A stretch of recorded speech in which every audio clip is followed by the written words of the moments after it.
What is up, guys? My name is Jlunce Reviews, and today we are talking about an album today. A brand new album. An album from a band that I have had my eye on. The whole music world has had their eye on for the last couple of years, and that is the UK rock band Maruja with their new album, Pain to Power. FYI, I apologize if my voice is a little bit craggly and kind of doesn't sound all that great because I have sort of a cold and a sore throat. Fall season, allergies, Medicaid, the disease has gone back, and illnesses and all that shit. So, got to deal with it. I'm sorry. Again, I apologize. But I had to talk about this record immediately because I have a decent amount to say about it, and I think that the music discourse online does as well. Maruja is a lot of things. It's a post-rock, post-punk, post-hardcore, art rock, and imperatively a jazz rock band as well. I'm sure you probably know why. There goes the AC. What can you do? That is comprised of Harry Wilkinson on the lead vocals, Matt Buonacorsi on the bass, Joe Carroll on the sax, the alto, and then also Jacob Hayes on the drums. And with just a few EPs that started dropping in 2023, these guys have proven to be some of the most innovative and exciting bands in rock music, period, especially out of the UK scene, sort of the windmill scene, if you want to call it that, similar scene as some bands like Black Country New Road or Squid. Maruja and Calm as Well were some of my favorite EPs of the last few years for sure. And I just love the band's mix, this band's novel mix of post-hardcore, as I said, post-rock and post-punk and the sax and everything just gelled together in this really amazing way that I had never heard a band attempt really before.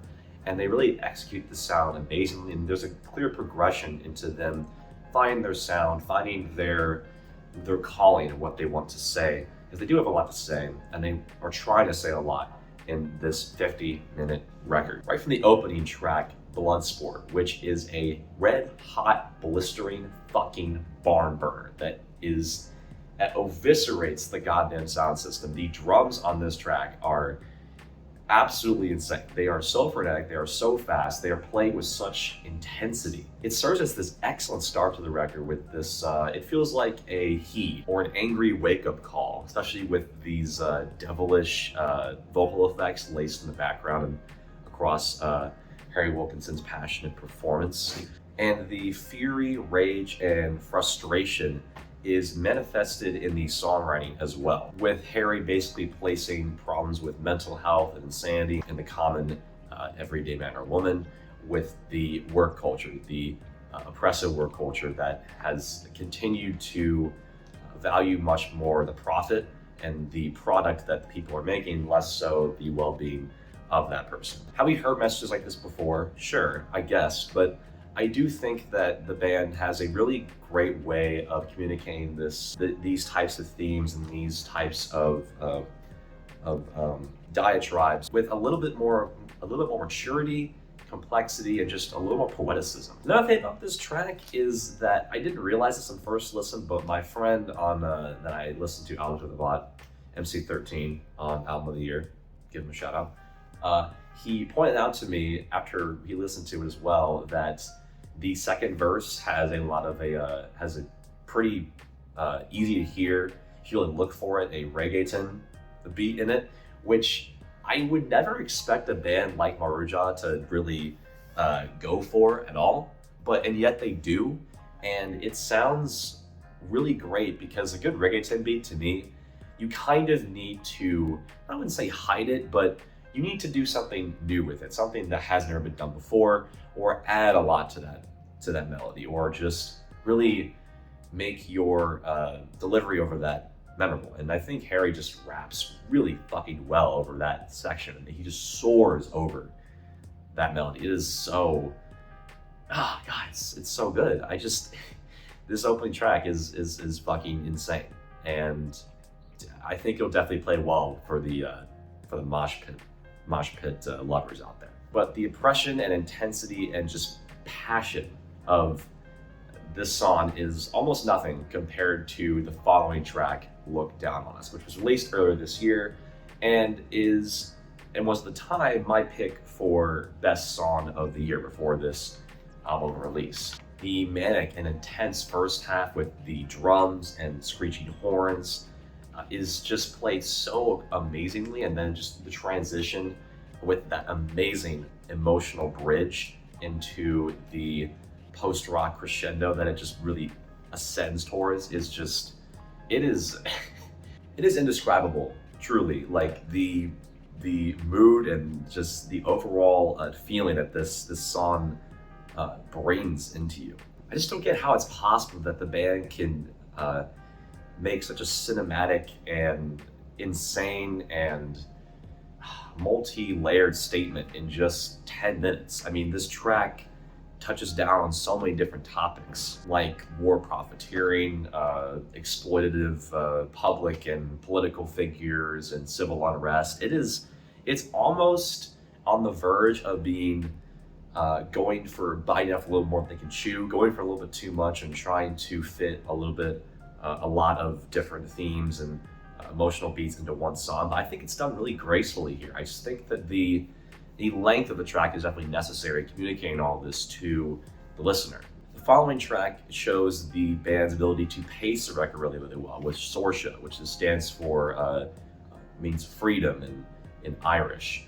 And I think that this track is really, really good at just kind of, like I said, being a good meditative song, a slow burn, more beautiful, intricate song. I think Harry's singing on here is absolutely amazing. I just didn't really know he had the vocal chops like this in him all this time. I just can't believe that he is really going for it on this fucking song. I mean, just the last minute of this track is some of the best moments on the entire record, full stop. I love the ascension. I love the way that all the horns and the sax and the drums just come together in this gorgeous, but it's very somber, and the repetition of the mantra in this track is one of the most tear-inducing moments on the entire record. It is so packed. And I think that this track is actually trying to make a lot of comparisons between the Irish freedom movement and the oppression that was faced there, comparing that to the Israeli-Palestine conflict that's been going on for the last, I don't know, forever, but has boiled up to a breaking point in the last few years. Obviously, you guys know.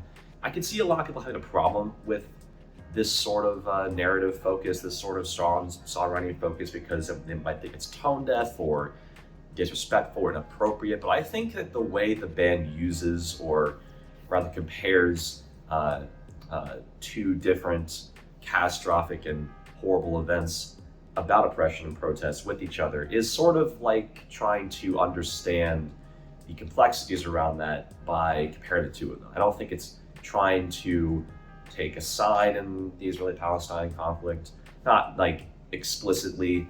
And I think it's a really, really interesting and really great piece of songwriting, at least in my opinion.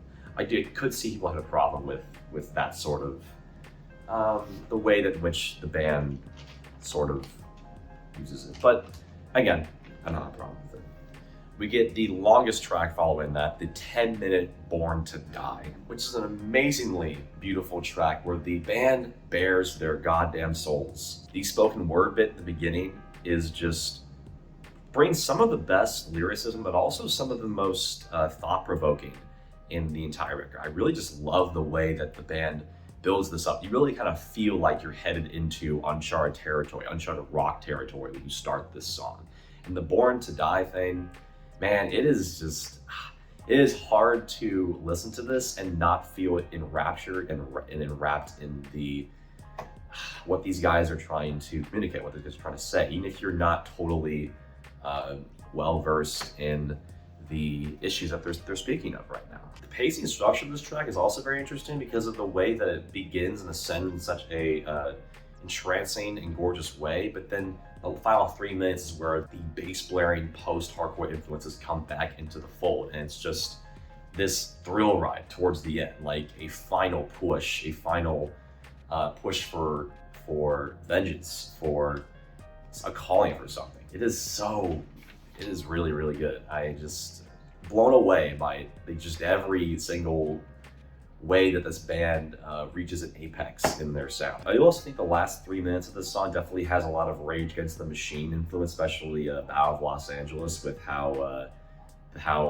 insanely powerful the bass is. Break the Tension is a little more of a straight post-hardcore cut with guitars that screech like teeth on metal and fast, frenetic bashing drums that are just propulsive on impact. It is absolutely fucking insane, this cut. I mean, the last like 30 seconds of noise rock on this reminds me of, like, I don't know, Schlagenham, Black Midi, and like Coloring Book, Glass Jaw.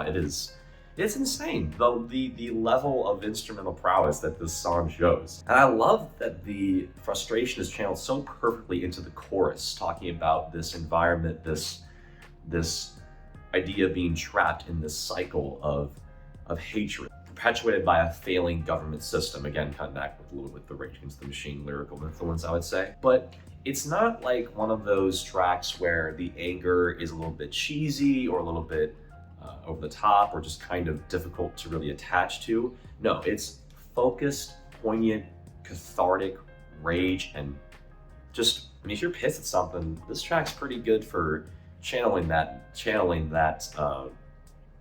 emotion. The next cut after that is another fantastic, probably the last big emotional banger on the entire album. It's definitely more of a straight rap rock cut, I would say, akin to even something like Linkin Park, maybe a little bit. And the blaring horns also give the track this really strange avant-garde feel to it that really makes it not feel goofy or dumb like a lot of different rap rock groups from the 1990s and the 2000s kind of had in spades, like, you know, Limp Bizkit or bands like that. And I don't think that this album, I don't think the song falls into the trap of having that sort of mood, that sort of tone. It serves as a really nice final vengeful quarter piece before the two emotional cuts towards the end. I have a slight complaint with this song. I think that the chorus, I know a chorus is supposed to be repetitive, but I think that I wish it was more dynamic in terms of where it went, the sound it went into. It's still an amazing cut, and the instrumental is just so good that I just still can totally get down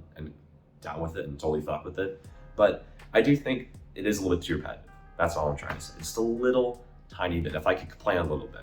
And once we get to the last two tracks, Zaytown and Reconcile, we see the pacing of the album reach this calculated, dystopian, climactic, beautiful finish. And the combination of the instrumental kind of sounding like a bridge or a long section of a track off of that like F sharp, A sharp Infinity Godspeed album with the soaring and squealing and just incredible vocal delivery from Perry really reminds me just lying down and staring into a stark blood red sky. It's almost like you're being placed into the world that the band envisions will happen in the future if we don't fix the problems that they believe are happening in the world today. It's a really, really powerful song, very emotional imagery, and just really, really, with no words, it still manages to evoke so much meaning and have so much to say without basically any passages or any songwriting. And Reconcile is like one of the best closing cuts of any album I've heard this decade. And I think probably my pick for Song of the Year right now. And this song is just an absolutely stunning showcase of post-rock mastery. It is absolutely insane, the level of volume and dynamic range that this song presents across its jazz punk influences, obviously its post-rock influences. There's a lot of post-hardcore in there as well, with the propulsive drums, and just I just think that the last 2.5 minutes of this song I don't see how you couldn't be absolutely amazed by what is going on in your ears with that song. I can't even really describe it. It's just, you have to listen to it for yourself. It's hard for me to even like convey exactly what makes this song just incredible. And in lyrics, Harry calls for a rejoice of a hopeful future, emboldened by rallying everyone together into unity, ready to tackle challenges ready to combat anybody willing to try and stop the train of change. And with that, 50 minutes, 8 tracks, you have witnessed an amazing rock album. You've witnessed the creation of a band that only comes around once every few decades. And with recent current events that have shocked the world, it's pretty crazy how relevant this band's messages and themes really are. It's almost haunting with just how in need we are of this, you know? It really is, truly. I'm not trying to be cheesy or anything, it's just wild to me. From chaotic, screeching post-hardcore shredders to cinematic post-rock tirades, Maruja fashions years of restless violence and societal downfalls into a powerful weapon in a fight against a poisoned political system, that has become a breeding ground for toxicity and unbridled hatred. Guys, I'm gonna give this record a 95. I really think that this album is the best of the year and one of the best albums I've heard this decade. It truly is such an impressive achievement in rock music that I hope gets all the recognition that it does deserve and becomes the classic that I know it's destined to become. The band's saying a lot on this record. The band is saying a lot in a time where me and I actually need it. So maybe give it a listen. I don't know. Maybe give the best album of the year a listen. You heard this thing? You heard this album? Let me know what you thought. Let me know how this video was. Like, subscribe, and all that stuff. I'm gonna try to get other videos out for releases this week as well. And yeah. Have a good day.